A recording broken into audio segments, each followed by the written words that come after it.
À son tour, Laurent Fabius entre dans la course à l'investiture du PS pour l'élection présidentielle, rejoignant ainsi Dominique Strauss-Kahn et Ségolène Royal. Reste encore à connaître la décision de Jack Lang. L'ancien Premier ministre s'est démarqué de la favorite des sondages, se présentant comme le candidat du pouvoir d'achat. Un programme combatif prononcé dans le Gers.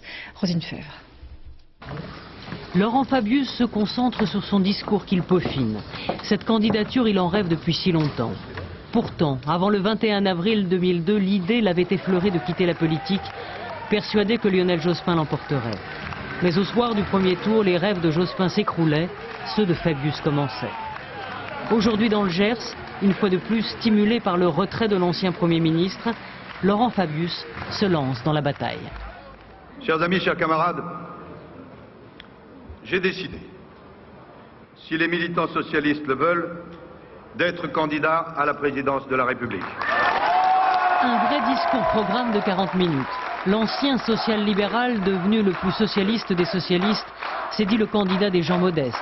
Il promet des réformes profondes et croit en son destin. J'ai confiance parce que je me suis préparé pour cette tâche. J'ai confiance parce que je sais que la majorité des Français, en particulier les jeunes, ne veulent pas d'une société brutale et précaire que leur prépare M. Sarkozy, mais qu'ils veulent, comme nous, une France forte, une France juste, une France sûre, une France solidaire, une France forte parce que solidaire.